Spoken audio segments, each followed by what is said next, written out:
Now in the studio also is Mr. Douglas Carswell. He's the president and CEO of the Mississippi Center for Public Policy. Afternoon, Gerard, Mr. Carswell. hello. Thank you for having me on. So good to see you. So we've had some rather engaging discussions this morning. I had the Senator John Horn on the program. We're talking about what appears to be the broken petition-based initiative mechanism here in the state of What a Mississippi. mess. I mean, last week the Supreme Court in effect overturned a decision that 1.3 million Mississippians helped make last November. Yeah. And I think a lot of Mississippians will feel pretty cheated.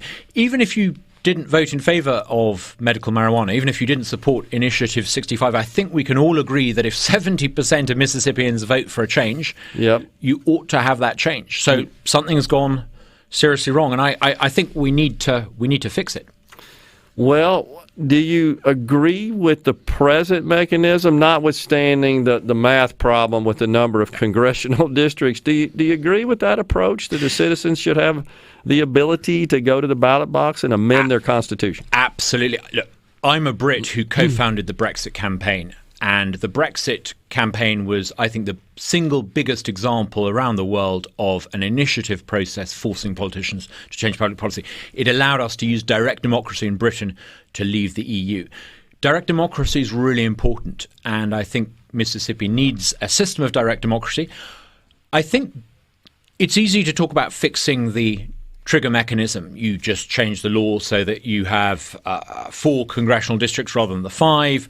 But why don't we use this as an opportunity to actually make sure we've got a really good system of direct democracy? We've only had this system since 1990. I think there are 3 things we could change that would give us a really effective tool so that we don't leave politics to politicians. Okay, so I hear you. Do you think the state should implement a direct democracy approach that would allow establishing or amending statute Yes. in addition to just the Constitution? Yeah, at the moment, the only way you can use direct democracy is to amend the state constitution. Right. And what this does, it forces people who want change, whether it's the legalization of drugs or whether it's changing the state flag or whether it's the expansion of Medicaid, it forces them to think about changing the Constitution.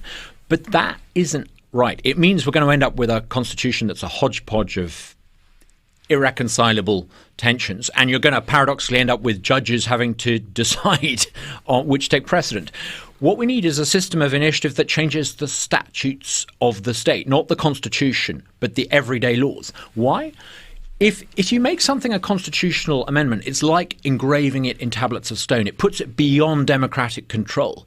And actually, I think good policy comes about when you make changes, but if they don't work out, you can change them again. So we need a system of initiative that amends state law, not just the Constitution. So how about this, though? If we did that, the legislature could just turn around if they didn't like it, which might not be in their best political interest, but they could certainly amend or repeal or change those laws. Should we maybe have a high threshold to do that when statute is made by the citizens through direct democracy? That would be one way of doing it. But look, another way of doing it, do you really agree with everything that you thought should be public policy 20 or 30 years ago? No, of course you don't. Every 4 or 5 years, we need to have, and you do have, elections so that you can change stuff. Stuff that you thought would work that didn't work. I remember thinking that, when No Child Left Behind was introduced by the Bush administration, I thought it was going to increase standards. It hasn't worked. You need to be able to constantly modify policy.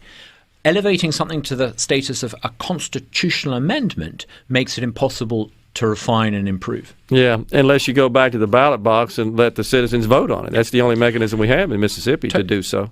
I mean, I think there are another... Weirdly, given that it's a system of direct democracy, it's actually quite indirect because it allows the lawmakers to doctor the question under the current system. So I think we need to look at making sure that when we have initiatives that politicians can't change the question. I also think we need to think carefully about making sure that initiatives are tax neutral. Why? The easiest thing in politics is to stand for office promising to be generous with someone else's money. Yeah. Nothing noble or virtuous about that. Nothing morally. Actually, it's pretty morally repugnant. I agree. Offering to spend your neighbour's or your great-grandchildren's unearned income. So what I think we should seriously think about doing is having a right of initiative that changes statutory law but has to be tax neutral. Okay. Makes sense. So, right. So you can't meddle in sort of those affairs or those issues that might cause that not to be the case. We need honesty in politics. Look, if you want to stand for office and make other people pay higher taxes, say that. Yeah. Don't do it by stealth. Don't say, for example, with Medicaid expansion that you're doing this to improve healthcare outcomes when actually you're acting in the interests of certain vested health providers. Yeah, totally agree. All right, so what about some of these other initiatives that are kind of on the table and I guess are in a big holding pattern right now? We have Medicaid expansion, term limits, recreational marijuana, early voting. We've heard some other stuff too. It's stalled the whole process. And I think, I don't agree with all of those proposals. I agree with some of them, but it's not about what I think. I'm the one guy in Mississippi who doesn't have a vote. What I do think is that ordinary folk in Mississippi need to have confidence that they've got a system of initiative that works. And if you passionately believe in some of those things, you should have your moment to collect signatures and put it to a vote. But we need to have a system that people can trust. At the moment, none of that is going to happen because the lawmakers failed to update the rule book for 20 years. Yeah. All right. So if you shift gears just a second, if you had the ability, I know you interact with members of the legislature and the executives that run the state on a regular basis. Your organization certainly does. If you had the ability to, say, address a joint session of our legislature, the House and the Senate together, and you had a whiteboard, what would you put on it as, here's what we ought to do in the top 3 priorities to really move the state forward? What would you think about in terms of things to put to a popular vote or just generally? Oh, no, just generally policy efforts to improve the state of Mississippi. I think, number one, we need to reduce and eventually remove the state income tax. Businesses are booming in Alabama and Tennessee and Texas and Florida, all around us. These are states that either have much lower state taxes or don't have state income tax at all. So getting rid of the state income tax, getting rid of some of the restrictive practices that hold back our economy. We've got all these boards and commissions in downtown Jackson. You shouldn't, as an American, need somebody else's permission to go about earning your living. I think one of the things we really need to do is to make sure every Mississippian has the educational opportunities that currently people in certain neighborhoods have. And I think the way to achieve that is more charter schools and school choice. That's got to be – Mississippi is never going to grow and be as economically dynamic as many of those other U.S. states unless we shake up the education system. Yeah, it seems like it always comes down to that, doesn't it? That education, and we're not talking about just Mississippi, but across our country. And I'm sure you're aware, I've certainly talked about it extensively on the program, the indoctrination of our students that is occurring. There's no easy answer to it, but critical race theory is really damaging America. I noticed this as a Brit coming to your country. This is the most extraordinary country on the planet. It's the most amazing country. People queue up to come to your country. People want, from every color, every culture, every continent, they want to come to America.